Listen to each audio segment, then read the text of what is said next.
ഒരു ജബ്ബാർ ഫൈസി എന്ന് പറഞ്ഞ ഒരാളുണ്ട്, പട്ടർക്കാട് ജബ്ബാർ ഫൈസി. അദ്ദേഹം കാസർഗോഡ് ഉദുമിയിൽ ദർസ് നടത്ത അവിടെ വെച്ച അസുഖമായി ഹോസ്പിറ്റലിൽ കൊണ്ടുപോയി അവിടുന്ന് മരിച്ചപ്പോ ഒരു നാട്ടിൽ നിന്ന് മറ്റൊരു നാട്ടിലേക്ക് ജനാസ മയ്യത്ത് നഖൽ ചെയ്യണമെങ്കിൽ അവിടെ നിസ്കാരം നിർവഹിക്കണം. അപ്പൊ കുളിപ്പിച്ചിട്ട് അവിടെ നിസ്കാരം കഴിഞ്ഞ് ആംബുലൻസില് കാസർഗോഡ് ജില്ല വിട്ട്, കണ്ണൂർ ജില്ല വിട്ട്, കോഴിക്കോട് ജില്ല വിട്ട്, മലപ്പുറം ജില്ലക്ക് പട്ടണത്തേക്ക് കൊണ്ടുവരണം.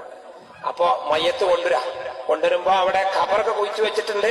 വീട്ടിൽ കുറച്ചാൾക്കാർക്ക് മയ്യത്ത് കാണാനുള്ള ഒരു സൗകര്യം, പിന്നെ കൂടുതൽ വെക്കൂല എന്നും പറഞ്ഞു. അപ്പോ ഈ ജബ്ബാർ ഫൈസിന്റെ വാപ്പ എല്ലാ കാര്യം പാണക്കാട്ടൊന്ന് പോയി പറഞ്ഞ ആളാ. പാണക്കാട്ടൊന്ന് പോയി പറയും സക്കാരും കല്യാണം മരിപ്പൊക്കെ.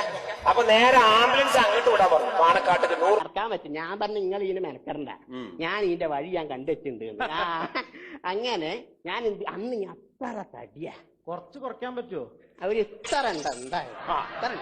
ഇത്ര മോനെ ഉമരന്തങ്ങള് പുറത്തിറങ്ങി ഓടി വന്നു. അപ്പൊ തന്നെ ആംബുലൻസിന്റെ ഡോർ തുറന്ന് ഈ പിന്നെ ജബ്ബാർ ഫൈസിന്റെ വാപ്പ തങ്ങൾ വാപ്പ ഇന്റെ മോൻ മരിച്ചല്ലോ അങ്ങനെ സങ്കടപ്പെട്ട് കരഞ്ഞ്.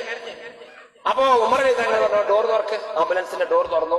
തങ്ങൾ ആ കഫംപൊടിയൊക്കെ ഒന്നിങ്ങനെ മുഖം മാറ്റിയിട്ട് ഇങ്ങനെ ഒന്നിങ്ങനെ നോക്കിയിട്ട് അകത്ത് പോടിയിട്ട് ഒരു 2-3 ഇല കൊണ്ടുവന്നു. ഇല കൊണ്ടുവന്നിട്ട് എന്തൊക്കെയോ മന്ത്രിച്ചിട്ട് ഈ ജബ്ബാർ ഫൈസിന്റെ 2 കണ്ണിലും മൂക്കിലും വായിലും ഉറ്റിച്ചു. ഈ ഇലന്റെ നീരുറ്റിച്ചു. ജബ്ബാറേ നീച്ചനാണോ? സുബ്ഹാന ജല്ല ജലാലു ആംബുലൻസിലെ കഫംപുട പൊട്ടിച്ചിട്ട് ജബ്ബാർ ഫൈസി എണീറ്റിരുന്നു.